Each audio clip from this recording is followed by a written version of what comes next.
எப்படி சூர்யா முடியுமா?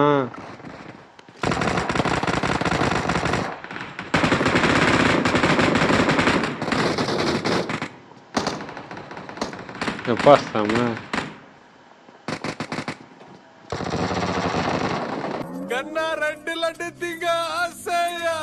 ஆச்சி என்னடா அது 2 ஃபினிஷ் ஃப்ரீயா கிடைச்சதுடா சூர்யா. இங்க 2 ஃபினிஷ் அழுத்ததுக்கு நான் சுட்டுட்டு இருந்தேனா, ஒருத்தன் உள்ள ஓடி வந்து பயந்துட்டு அப்படியே ரிட்டர்ன் எடுத்துட்டான் சூர்யா.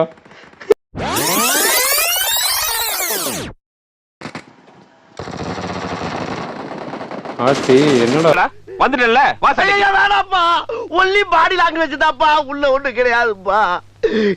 அதுக்காக அந்த அசட்டு தைரியத்தோட என் தெருவுக்கு வந்துடுறா சூர்யா. இங்க 2 ஃபினிஷ் அழுத்ததுக்கு நான் சுட்டுட்டு இருந்தேனா, ஒருத்தன் உள்ள ஓடி வந்து பயந்துட்டு அப்படியே ரிட்டர்ன் எடுத்துட்டான் சூர்யா.